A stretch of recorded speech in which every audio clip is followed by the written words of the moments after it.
Thank you. Right, Mr. Belford, good morning.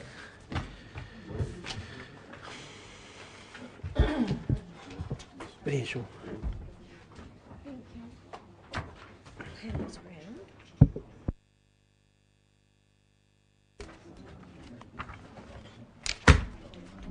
Oh, thank you. Just start it. Yeah, thank you. Right, good morning, Mr. Belford. You've been here before. Know the drill. If you could just, for the sake of those lovely cameras we've got now, which should excite you, could you please speak into the microphone, and we'll go from there. Thank you. Thank you, Mr. Chairman. Usually I've been here in better shape, as you may tell from my voice. But thank you for accommodating my infirmity. I'm speaking here today on behalf of Tatayo Environmental Forum, and John Chain would have been jointly making this presentation with me yesterday if I had kept a schedule. He's the coordinator of our group, but he sends his apologies this morning. He was otherwise occupied.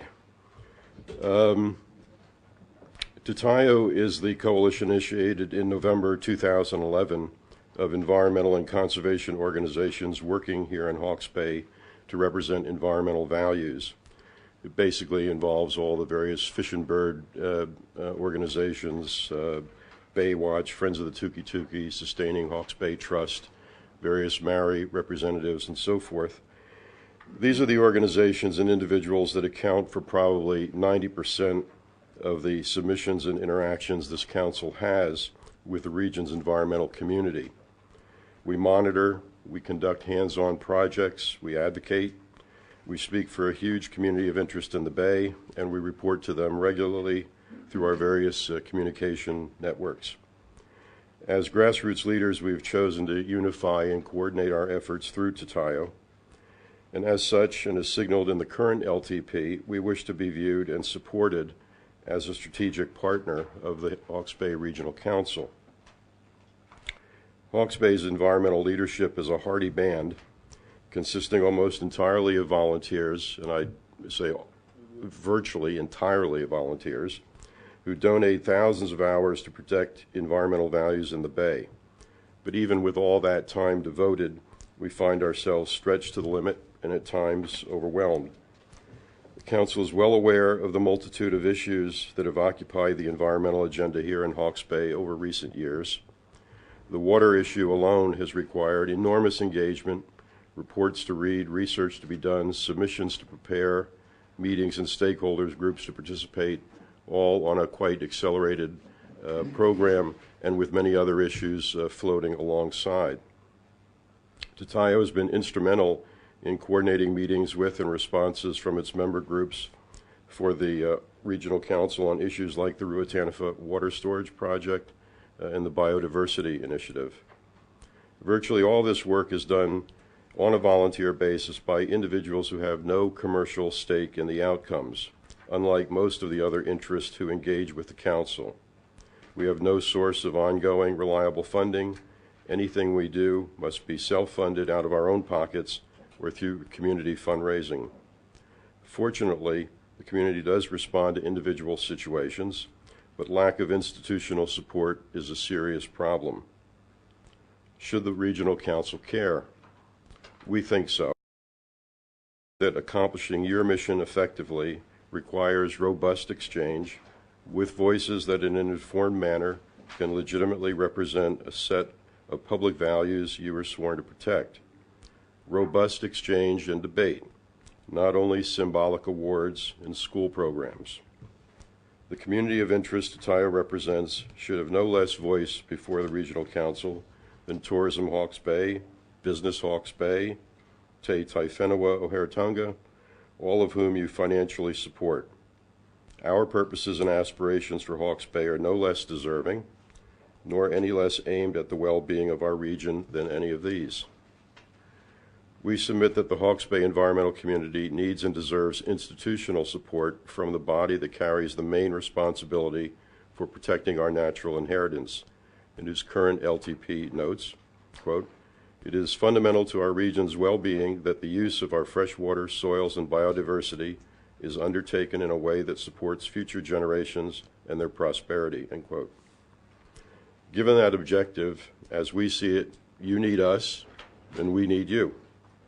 That's the principle we wish to lay on the table today.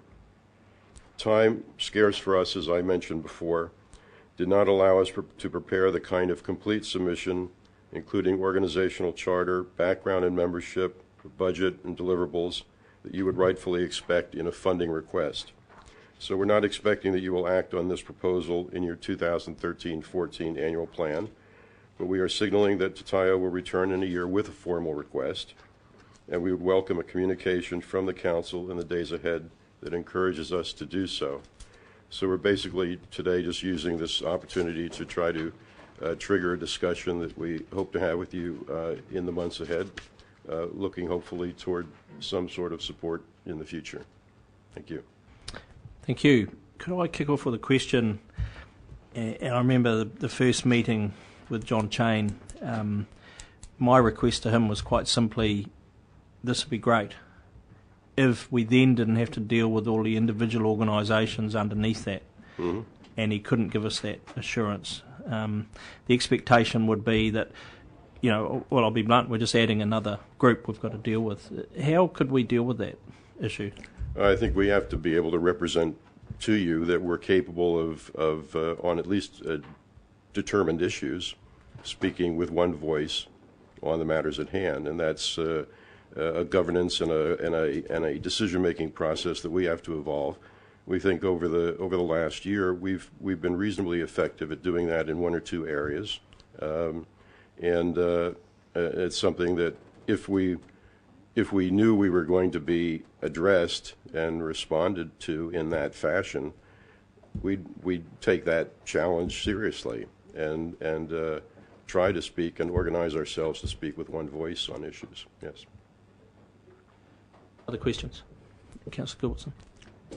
Are there any organisations outside your umbrella? I mean, I think of EcoEd and what's happening at Cape Kidnappers. Do you liaise with them? Have they been invited to join and refused, or do you represent everyone? Or? It's just been an accretion process. We've invited. It's open to anybody who has environmental aspirations. So is there anyone that hasn't wanted to come into the fold?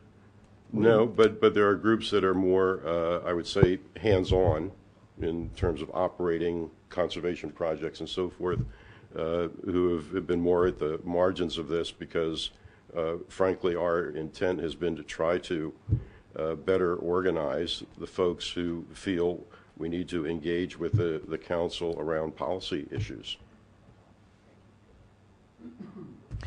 Any other questions? Councillor Dick. Good morning, Tom. Morning.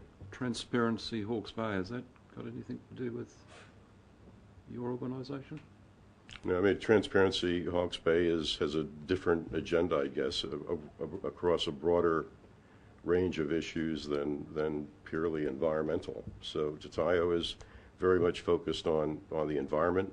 There is some overlapping. I'm a member of both of those organizations, but without getting off the track, Transparency Hawke's Bay is more interested in across-the-board governance, accountability, fiscal integrity, those kinds of issues, open meetings, webcasting, things that have to do with the governance process as opposed to any particular issue like the environment. My apologies. Thank you. Saved by the bell. Could I just ask another question, unless there's any others? If we in communication encourage you to act on this proposal, what would you do? What would be the next steps for Te Taiho? Would you then throw a bit more resource at coordinating your structure or that sort of thing, or would it? How would it progress, I suppose, is my question. Yeah, I mean, we really, in the last year, haven't had the luxury, really, of spending much time on our organization building, if you will. We've been too busy following in your wake on various issues. And so But if this were something that you wish to engage around, then we definitely would. We would like to have a much more formalized governance structure for ourselves, a process for arriving at decisions. We'd put a budget together as to what kinds of ongoing needs we think we have, what kinds of things can be supported from outside. We do fundraise. We have fundraised to engage in a variety of issues over the past year. And so that has to be a part of our overall plan as well.